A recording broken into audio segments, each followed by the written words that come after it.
پہنچ رہی ہے. آپ حضور جو حضرت مسیح موعود علیہ الصلوۃ والسلام کے خلیفہ ہیں وہ ان کی آواز ساری دنیا پہنچ رہی ہے. اب دوسری اذان شروع ہو چکی ہے تو اب ہم اندر چلتے ہیں اور اب اس سے خطبہ جمعہ شروع ہوگا.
أشهد أن لا إله إلا الله وحده لا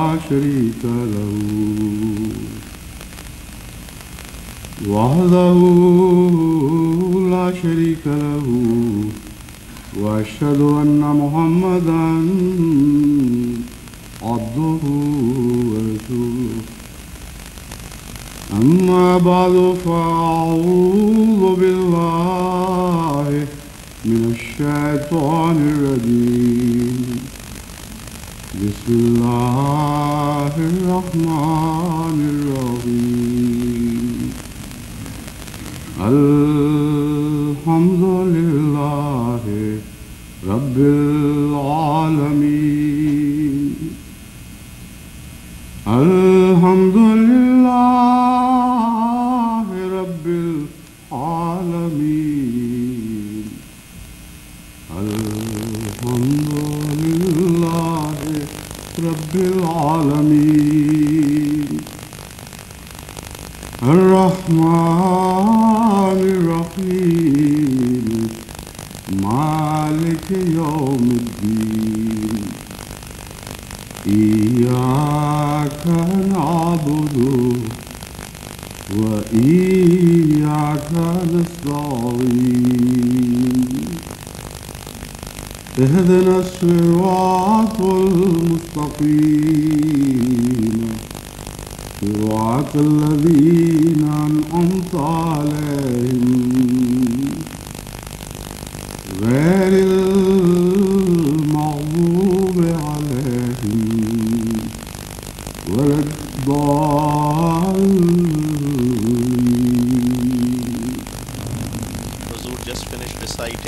إنما يعمر مساجد الله من آمن بالله واليوم الآخر وأقام الصلاة وآتى الزكاة ولم يخش إلا الله وعسى أولئك أن يكونوا من المهتدين. سورہ توبہ Huzur has recited from the Holy Quran, Surah Tawbah, verse 18.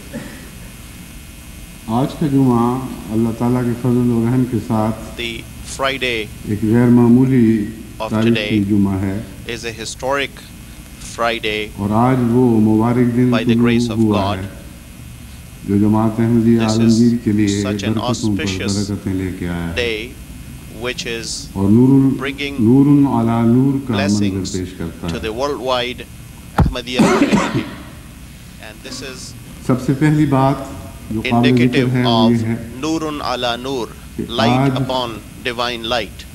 Canada کی جماعت احمدیہ مسلمہ کے سالانہ جلسے کا افتتاح ایک ایسے روز ہو رہا ہے جب The اس مسجد کا characteristic بھی feature افتتاح ہے is that اور جمعہ کے مبارک دن سے the یہ افتتاح ہو inauguration رہا ہے of this mosque اور یہ وہ مسجد ہے and the جو تمام inauguration امریکہ میں of شمالی اور جنوبی امریکہ دونوں کو ملا کر annual نمازیوں کی گنجائش کے congregation لحاظ سے of سب سے Canada وسیع Jamaat مسجد ہے. is coinciding. مسلمانوں میں جماعت احمدیہ تعداد کے لحاظ سے دیکھا جائے تو شاید سب سے چھوٹی جماعت ہو The Ahmadiyya لیکن اللہ community کی عبادت کرنے والوں کے is لحاظ سے دیکھا جائے probably the تو کتنا smallest مبارک دن ہے community کہ among اسے Muslims. خدا کی If you عبادت just کرنے look والوں at the کرنے والوں size. کے لیے تمام امریکہ میں شمالی اور But جنوبی امریکہ میں If you look sub at سے the بڑا خدا aspect کا گھر of بنانے کی worship توفیق of مل God, then it is a اسے great بہت ہی blessing that the مبارک دن ہے Ahmadiyya community اور اس مبارک دن میں has تمام دنیا had کی the occasion جماعتوں of کو building the شامل کرتے largest ہوئے mosque میں تمام in حاضرین all کی طرف سے North محبت America. و سلام اور مبارکباد پیش کرتا ہوں. And I ایک اور تاریخی give سعادت to اس you دن کو یہ on ہے my behalf and on جس behalf میں of all the جماعت audience here, احمدیہ کے my Assalamu alaikum. قافلہ کو جو شہرائے اسلام میں دن بدن آگے بڑھتا چلا جا رہا ہے ایک اور مبارک خبر دی ہے The ایک اور سنگ میل ہے جو کئی منازل Ahmadiyya آگے بڑھا community which is کر لگایا on گیا march towards اور وہ یہ the ہے final کہ victory of گزشتہ Islam چند خطبات میں has میں یہ اعلان کرتا رہا just ہوں کہ got اللہ تعالیٰ کے فضل کے ساتھ a new جماعت احمدیہ blessed عالمگیر کو یہ milestone توفیق ملی ہے کہ 4 بر اعظموں میں دنیا کے 4 بر اعظموں by میں the grace of God. Back وقت حضرت اقدس We مسیح are موعود علیہ السلام کے تاج able غلام to کی reach آواز ہی نہیں بلکہ 4 تصویر بھی پہنچ رہی ہے continents of the اور world, اس طرح حضرت اقدس مسیح موعود علیہ السلام give the message of the promised Messiah alayhi salam, not just through voice, کہ میں تیری but تبلیغ کو زمین کے کنارے also تک send پہنچاؤں. the picture as well. And this is a fulfillment of the saying, کہ جب میں یہ کہہ سکتا ہوں fulfillment کہ خدا کے of فضل کے the ساتھ آج prophecy of حضرت the اقدس promised مسیح Messiah. Cause thy عادت کے message ذریعے to reach the 4 corners بر of اعظموں this میں earth. نہیں بلکہ دنیا کے تمام بر اعظموں میں پہنچ رہی ہے By the grace of God, today اور marks ایک بھی گوشہ such a زمین کے blessed ایسا باقی occasion. نہیں رہا جہاں حضرت my اقدس voice مسیح موعود right علیہ now is السلام reaching کی not تبلیغ 4 continents, چوتھی but لحاظ all سے 5 جہاں پہنچ رہی continents who of the world. اور تسلیم And there is زبان not سے a جہاں پہنچ رہی ہو single country تو in یہ the بہت world بڑا اور where عظیم مبارک دن ہے this voice جو is در now. حقیقت آئندہ دور not کے reaching. آغاز کی ایک منزل ہے This is آگے بہت کچھ اللہ تعالیٰ کے فضل کے ساتھ ہونے a والا ہے preview اس of کی تفاصیل the میں blessings اس of وقت نہیں God جاتا which are going لیکن آنے والا to be وقت showered اللہ upon تعالیٰ you. جماعت کے لیے خوشخبریوں پر خوشخبریاں لاتا چلا جائے by the grace of God. اس ضمن میں The future ہمارے معاندین اور beholds مخالف nothing مخالفین but جنہوں نے mercies of جماعت God. احمدیہ پاکستان پر غیر معمولی مظالم کیے اور دیگر ممالک میں بھی ان کی تحریکات پر enemies of جماعت کے Ahmadiyyat خلاف جھوٹ اور اعناد کی تحریکی چلائی گئی unleashed ان کا unprecedented اعتراف tyranny میں آج آپ on کے the سامنے کر کے Ahmadis سناتا ہوں living in ان Pakistan, تمام and تر at their کوششوں اور behest تمام تر some other ان people بےہودہ حرکتوں کے instigated نتیجے میں enmity against جو Ahmadis خدا in کی other ناراضگی countries. کا موجب بنی ان کو کیا حاصل ہوا اور ہمارے ہاتھ کیا آیا Now حقیقت میں I would جو present شہادت عدو کی شہادت to ہو you وہی an شہادت account سب سے زیادہ اعتبار کے لائق of ہوتی ہے what did they earn یعنی دنیا by کے لحاظ سے ویسے تو سب سے بڑی their شہادت enmity وہی ہے of جو اللہ God, دے and اور اس شہادت میں what did اللہ کی we شہادت کا earn ذکر as a بھی موجود ہے result of their enmity. چنانچہ ہفت روزہ Weekly ایک Ahle Hadith published in مقالہ شائع Lahore, ہوا ہے بعنوان دینی جماعتوں کے لیے لمحہ فکر. لکھتے ہیں which says an eye-opener for Lahore کے صفحہ آخر پر religious قادیانی communities. سربراہ مرزا طاہر احمد کی خبر نے چونکا دیا. It says حیران ہوں that باطل پرست ستاروں پر کمندے ڈال رہے ہیں. یعنی ایک طرف باطل پرست کہہ رہے ہیں، دوسری طرف ستاروں پر کمندے ڈالنے کا ذکر ہے. حضرت محمد مصطفیٰ صلی اللہ علیہ وآلہ وسلم نے بھی ستاروں پر کمندوں کی بات کی تھی، مگر مہدی برحق کے لیے، آنے والے نمائندے کے لیے. یہ فرمایا تھا کہ جب اسلام کا محض نام باقی رہ جائے گا اور تمام عالم اسلام خرابیوں کا شکار ہو جائے گا، یعنی یہ مضمون ہے تفصیلی. اس کے بعد آپ نے خوشخبریاں دیں، اور جو خوشخبریاں دیں ان میں عظیم تر خوشخبری یہ تھی کہ لو کان الایمان عند الثریا لنالہ رجال من ہؤلاء ورجل من ہؤلاء، کہ اگر آسمان ثریا پر بھی پہنچ گیا تو ثریا پر کمندے ڈالنے والے میری امت میں سے وہ لوگ پیدا ہوں گے جو ثریا سے ایمان کو واپس کھینچ لائیں گے. تو بات تو محمد مصطفیٰ صلی اللہ علیہ وآلہ وسلم کی مانی جائے گی. ہاں، حضور صلی اللہ علیہ وآلہ وسلم کی پیشگوئیوں کو جھٹلانے والوں کی بات نہیں مانی جائے گی. اس کمندیں ڈالنے کے حد تک تمہارا اعتراف درست، مگر اہل باطل نہیں، اہل حق ہیں جو آسمان پر ستاروں پر کمندے ڈالا کرتے ہیں. تو وہ کہتے ہیں لیکن دینی جماعتیں باہمی سر پھٹول میں مصروف ہیں، یہی تمہارا مقدر ہے. وہ قلوبہم شتیٰ تعصبہم جمیعاً وقلوبہم شتیٰ. تم اپنے دشمنوں کو بظاہر ایک دیکھتے ہو، تمہاری مخالفت میں ایک اتحاد قائم کر لیتے ہیں، لیکن ان کا اتحاد مخالفت کے سوا کسی صورت میں نہیں ہوا کرتا. آپس میں محبت کے نتیجے میں نہیں مل بیٹھا کرتے، بلکہ تمہاری دشمنی میں مل بیٹھتے ہیں. اس لیے تم سمجھتے ہو کہ وہ جمیعاً ہیں. وقلوبہم شتیٰ، ان کے دل پھٹے ہوئے ہیں. تو کہتے ہیں لیکن دینی جماعتیں، یعنی باطل تو اکٹھا ہے اور آسمان سے باتیں کر رہا ہے، اور دینی نعوذ باللہ من ذالک دینی جماعتوں کا یہ حال ہے کہ آپس میں سر پھٹول میں مصروف ہے. یہاں بھی خدا کا کلام ہی مانا جائے گا. تو دینی جماعتوں کے ذکر میں یہ تصویر نہیں کھینچتا، بلکہ ان کے لیے یہ مقدر بتاتا ہے قلوبہم شتیٰ، ان کے دل پھٹے ہوئے. پھر آگے لکھتے ہیں قادیانی باطل ہونے کے باوجود بہت آگے بڑھ رہے ہیں، شور و غل اور ہنگامہ آرائی کے بغیر. اب یہ بھی صفات حسنہ مومنوں کی، خدا کے پاک بندوں کی ہیں. یہ جب آگے بڑھنے کی کوشش کرتے ہیں شور و غل اور ہنگامہ آرائی کے ذریعے آگے بڑھنے کی کوشش کرتے ہیں. دیکھیں کتنے اعترافات ایک چھوٹی سی تحریر میں اکٹھے ہو گئے، مگر کہتے ہیں نہایت خاموشی سے وہ اپنے مقاصد کے حصول میں شب و روز مصروف ہیں. قادیانیوں کا بجٹ کروڑوں روپوں پر مشتمل ہوتا ہے. تبلیغ کے نام پر دنیا بھر میں وہ اپنے جال پھیلا چکے ہیں. ان کے مبلغین دور دراز ملکوں کی خاک چھان رہے ہیں. بیوی بچوں اور گھر بار سے دور قوت لا یموت پر خانے ہو کر افریقہ کے تپتے ہوئے صحراؤں میں، یورپ کے ٹھنڈے سبزاروں میں، آسٹریلیا، کینیڈا اور امریکہ میں قادیانیت کی تبلیغ کے لیے مارے پھرتے ہیں. قادیانیت کی تبلیغ مت کہو، دین مصطفیٰ صلی اللہ علیہ وآلہ وسلم کی تبلیغ کے لیے مارے پھرتے ہیں. اور ہمیشہ ہم اسی طرح کرتے چلے جائیں گے یہاں تک کہ خدا کا یہ کلام بڑی شان کے ساتھ پورا ہو جو حضرت اقدس محمد مصطفیٰ صلی اللہ علیہ وآلہ وسلم اور آپ کے دین کے متعلق فرمایا گیا. والذی بعث والذی ارسل رسولہ بالہدی ودین الحق، وہی خدا ہے جس نے یہ رسول محمد مصطفیٰ صلی اللہ علیہ وسلم ہدایت اور دین حق کے ساتھ بھیجا ہے. لیظہرہ علی الدین کلہ، تاکہ عالم کے تمام دینوں پر اسلام کو غالب کر دے. بس یہ سہرا جماعت احمدیہ کے سر پر باندھا گیا ہے اور تقدیر نے باندھ دیا ہے. کوئی ہاتھ نہیں جو اس سہرے کو ہمارے سر سے اچک سکے. اور تم خود تسلیم کرتے ہو. صرف تمہاری اصطلاح قرآن کی اصطلاح سے ذرا ہٹ کر مضمون پر پردہ ڈالنے کی کوشش کرتی ہے، مگر دل سے جو حقیقت، جو سچائی اچھل رہی ہے وہ تو ہر دیکھنے والے کو دکھائی دے رہی ہے۔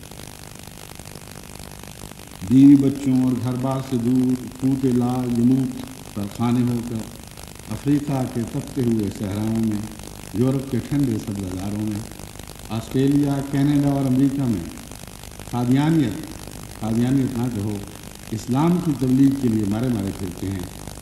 ادھر ہماری کیفیت یہ ہے کہ دینی جماعتوں کے بجٹ چند لاکھوں سے متجاوز نہیں ہوتے۔ دینی جماعتیں کیسی ہیں جن میں خدا تعالیٰ کی راہ میں خرچ کرنے کی توفیق ہی نہیں ہے۔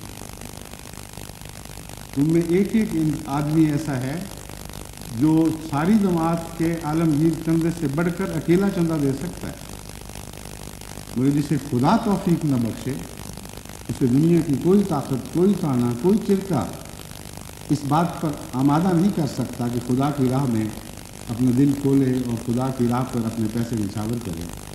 یہ توفیق تو حضرت اقدس مسیح موعود علیہ السلام کی پیدا کردہ اس آسمانی جماعت ہی کو ہے، اور باقی باتیں جو چھوڑو، حضرت مسیح موعود علیہ السلام کی صداقت کے اعلان کے لیے صرف یہی ایک بات کافی ہے کہ آپ نے دنیا میں دوبارہ وہ جماعت پیدا کر کے دکھا دی جو اول دور میں حضرت محمد مصطفیٰ صلی اللہ علیہ وآلہ وسلم نے پیدا فرمائی تھی، اور جس کے متعلق یہ خوشخبری دی گئی تھی کہ آخری دور میں محمد مصطفیٰ کے ایسے غلام ہوں گے جو ویسی ہی اداؤں کے مالک ہوں گے، ان کو آخر میں پیدا ہونے کے باوجود اولین سے ملا دیا جائے۔ اس خوش نصیب ہے وہ احمدی، کینیڈا کے وہ احمدی جن کو اس عظیم مسجد بنانے کی توفیق ملی ہے، اور امریکہ کے وہ احمدی جو دور دراز کے سفر کر کے یہاں پہنچے ہیں، اور یورپ کے وہ احمدی جن کو خدا نے سعادت بخشی ہے کہ آج وہ اس تقریب میں بہت خرچ کر کے، بہت تکلیف اٹھا کر اس تقریب کی سعادت سے حصہ پانے کے لیے آئے ہیں، اور پاکستان اور ہندوستان اور دیگر جماعتوں کے دور دور سے آنے والے سب احمدیوں کو مبارک ہو کہ اللہ تعالیٰ نے آپ کو چنا ہے اس عظیم کام کے لیے جو حضرت محمد مصطفیٰ صلی اللہ علیہ وسلم کا مقصود ٹھہرایا گیا تھا۔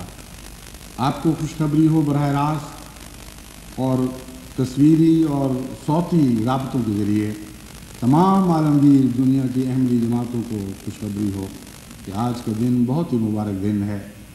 آج ایک ایسا جمعہ طلوع ہوا ہے جس کی شان آگے پیچھے دیکھنے میں دور دور دکھائی نہیں دیتی۔ ایک یکتا جمعہ ہے جس جمعہ کا نور جماعت احمدیہ کے مقدر میں لکھا گیا ہے۔ کوئی دنیا کی طاقت مل کر اس جمعے کی نقل بنا نہیں سکتی، یہ خدا کے کام ہیں اور خدا ہی کی عطا ہے۔ پھر وہ لکھتے ہیں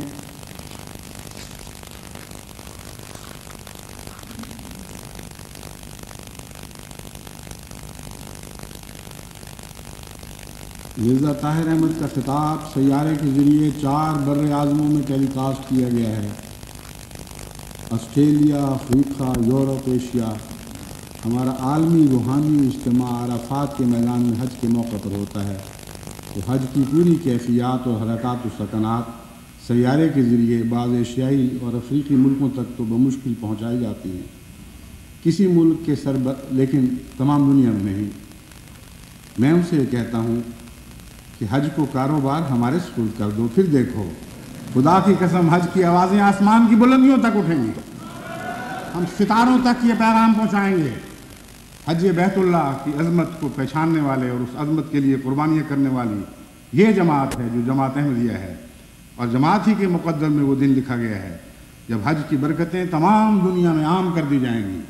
ایک آواز ہی نہیں، اس کی برکات برقی رو کی طرح دلوں کو متاثر کریں گی، اور تمام عالم ایک ہاتھ پر اکٹھا کیا جائے گا، کیونکہ یظہرہ علی الدین کلہ کا منصب جماعت احمدیہ ہی کا منصب ہے جو حضرت اقدس محمد مصطفیٰ کی غلامی میں ہمیں عطا فرمایا گیا ہے۔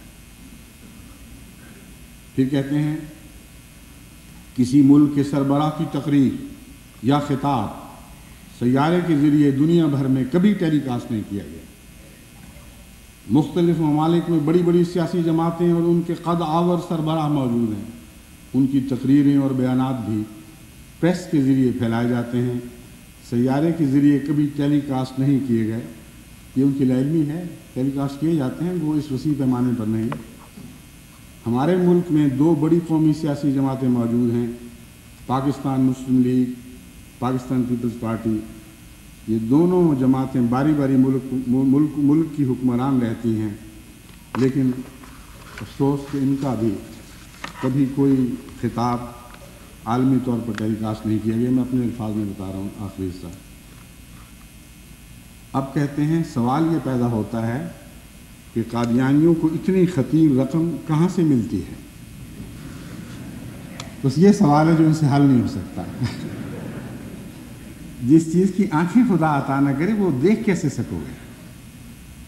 یہ جو موجودہ پروگرام ہے آج کا، جو 5 بر اعظم میں بیک وقت دکھایا جا رہا ہے، اس کی توفیق اللہ تعالیٰ کے فضل سے کینیڈا کے مخلصین کو ملی ہے، اور انہوں نے تنہا یہ بوجھ اٹھایا اور اس بوجھ کو سعادت سمجھ کر چومتے ہوئے اٹھایا، بار بار درخواست کی کہ صرف آج کا جمعہ ہی نہیں، ہماری جماعت کو اجازت دی جائے کہ اس کے بعد اگلے دن کا پروگرام بھی اور پھر آخری جمعہ جو کینیڈا میں پڑھا جانا ہے، یہ ساری تقریبات جماعت احمدیہ کینیڈا کے خرچ پر تمام عالم میں دکھائی جائیں۔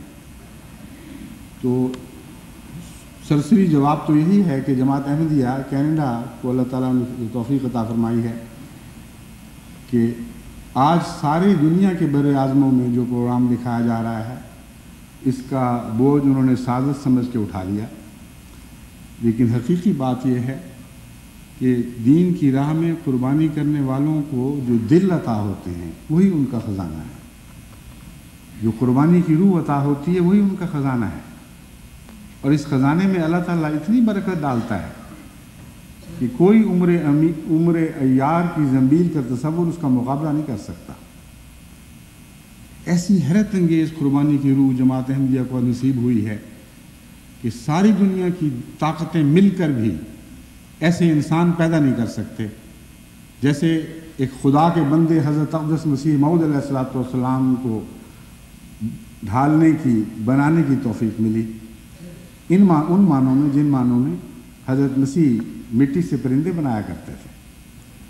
بس اے جماعت احمدی عالمگیر، تم وہ مٹی کے پرندے ہو جن میں آسمانی روح پھونکی گئی ہے، تمہارے مقدر میں اڑنا ہے، ہوا کے دوش پہ بھی اڑنا ہے، لہروں کے ذریعے بھی پہنچنا ہے، اور الحمدللہ کہ آج کا دن کئی لحاظ سے اس روحانی طیور کی پروازوں کا وہ منظر پیش کر رہا ہے۔ ایک احمدی نے مجھے پاکستان سے خط لکھا کہ مسیح کے آسمان سے نزول کا ایک یہ بھی مطلب ہے کہ آسمان سے آواز اتر رہی ہے اور کوئی نہیں جو اس کو روک سکے۔ میں نے ان سے کہا کہ یہ ایک ذوقی نکتہ ہے، دلچسپ بات ہے، لیکن نزول مسیح تو ہو چکا، مسیح موعود علیہ السلام کے زمانے میں ہو چکا، اسی کی برکتیں ہیں جو دنیا میں پھیلتی چلی جائیں گی۔ جہاں تک آسمان سے آوازوں کے اترنے کا تعلق ہے، یہ تو ان مولویوں کو جواب ہے جو خدا کی طرف سے دیا جا رہا ہے، جنہوں نے ہماری آوازوں پر پاکستان میں پابندی لگائی، ہمارے جلسوں پر پاکستان میں پابندی لگائی، ہماری تبلیغ پر پاکستان میں پابندی لگائی۔ یہ جواب ان کو جواب ہے کہ تمہاری ساری پابندیاں آسمان کی تدبیریں توڑ کر پرزے کر دیں گے۔ کوئی زنجیر نہیں ہے جو میرے بندوں کی راہ میں حائل ہو سکے۔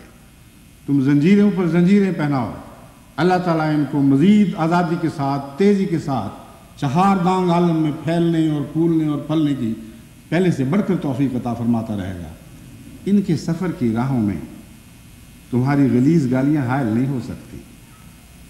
یہ وہ قافلہ نہیں جو تمہاری گھٹیا حرکتوں اور ادنا اور ذلیل کوششوں کے نتیجے میں اپنی ترقی کی راہ پر آگے بڑھنا چھوڑ دے۔ تم تو اس قافلے کی خاک کو بھی پا نہیں سکو گے۔